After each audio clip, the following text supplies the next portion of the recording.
Hey, loan officers that are watching or listening today. I have Laura Brandeo, who is the president and owner of MLB Wholesale. Laura, before we get started today, why should a loan officer tune into this episode? Because loan officers, as part of what they do on their daily basis, is feeding their brain with what they need to know of the action and the consistency that they need to take on.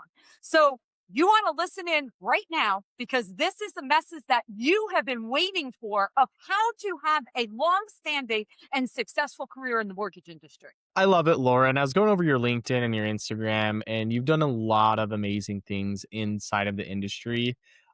So I'm going to try to focus this episode around like helping loan officers grow their business. What have you seen lately with like video, social media, AI that loan officers are doing to attract their current agents and land new agents? Yeah, I mean, listen, this is a relationship industry. I don't care if it was back when you were knocking on a door, picking up a phone, making a video, or using AI. At the end of the day, people do business with people they know, like, and trust. So, right now, listen up, make sure that you are being yourself.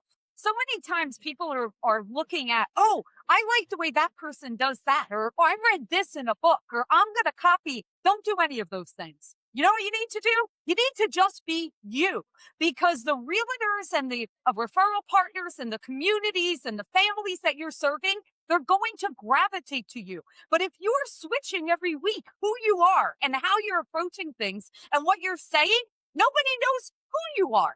So the message is whatever way you go about it, whether it's LinkedIn, whether it's Facebook, whether it's Instagram, TikTok, whatever you're doing, again, doors, be yourself because your energy and your personality and your expertise will resonate with the people that will also be attracted to that. And Laura, I could not agree more, especially with I help loan officers with their video content. And the number one thing I see is loan officers try to be like super just, quiet or like over the top and it's not them. And then they see him in person, they're like, who is this guy or girl? Right. So I love that you talk about like being yourself.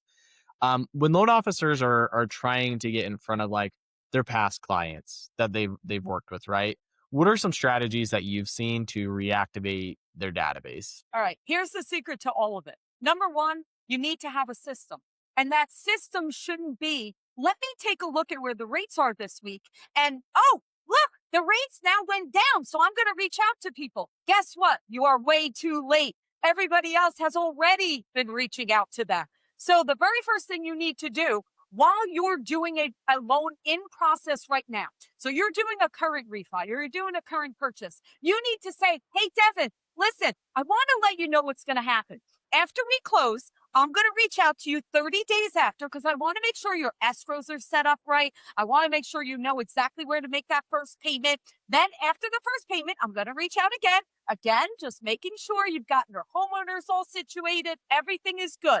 Then I'm going to reach out to you again in 6 months. At 6 months, we're going to take a look at where the rates are. We're going to see how you're doing, see if there's anything additional. And then, Devin, you know what I want to do? I want to get that on the calendar now because you're scheduled to close on April 1st. So you know what? Let's make that appointment right now. What's a good day for you and your wife? Is it Monday nights? Oh, great. Monday nights. Let's get that booked right now. And every 6 months, we're going to touch base and you're going to be sending them emails. You're going to be messaging them. But if you've got it on the calendar before you close their transaction, then you don't feel awkward like, oh, I'm not sure what to say to them. Oh, the rates went up. Why would they want to speak to me? No, you've already told them.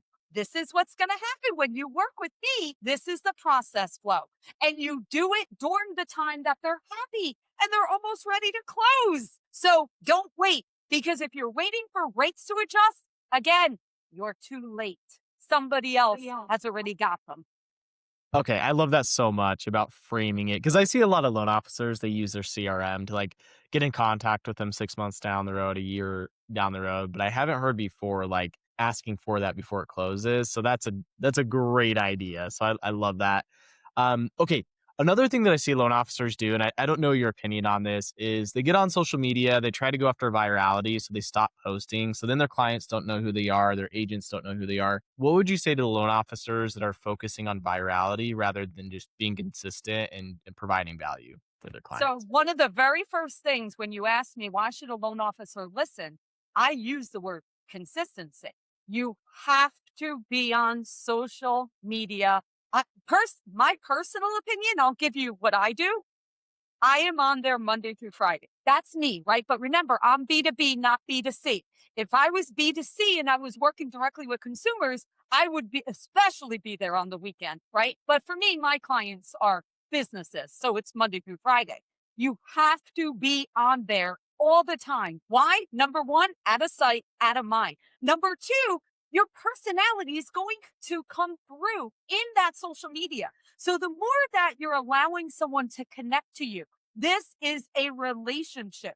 If I'm not on social media, you can't have a peek into my life. You don't know what's going on with me, and you will soon forget me. So, my opinion is as a loan officer, you should be on there at minimum 5 days a week, and I would be on there on the weekend. So, you can pick 2 days during the weekdays that you could drop. I love that. I think we're on the same page with that too. And how do you use so Laura, one of the things that like I face with and a lot of loan officers I work with face with is we'll record a video, we think like we're not good enough, our hair's messed up or something happens, and then we'll ask someone that watches our video and they'll say it's awesome. How do you overcome that that self-doubt? So I'm just going to give you this is a question specific to me, okay? And I give this advice especially to the women in the industry because they always say to me, I every time I look at them, I find something wrong or I have this self doubt.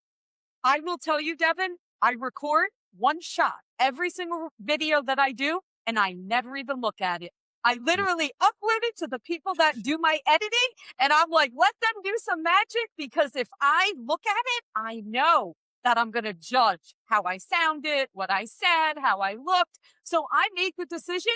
We're going one take and then let the experts edit it and make it look great. I love it. Okay, one last question, and then I want to find out where people can like find you and stuff on social. So I saw this big mortgage coach make a post today about someone leaving a negative comment where he wore like a backwards hat and a t-shirt, which I think is fine, right? You probably know Yes, what I'm talking about. I do.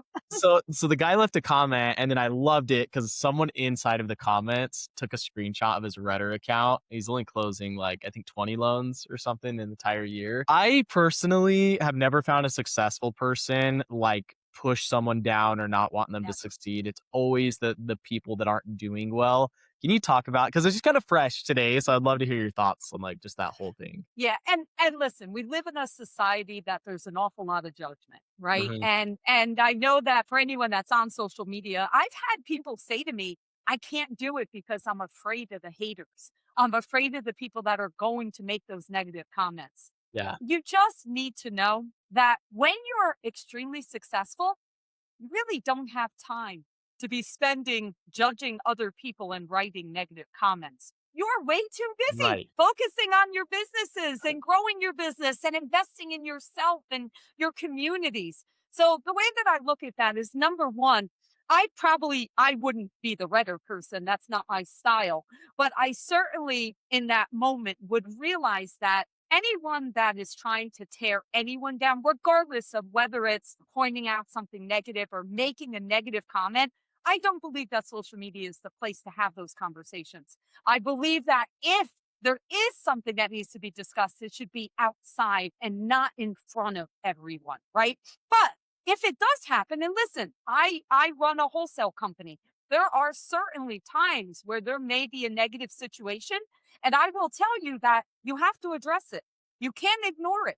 You actually do have to address it in the most positive way that you can, but you can't allow it to pull you down. You have to remember that as long as you are doing the right thing, you're growing your businesses, you're helping other people, stay focused on that and kind of keep those blinders on because there's always going to be people that try to tear down the most successful. I love it.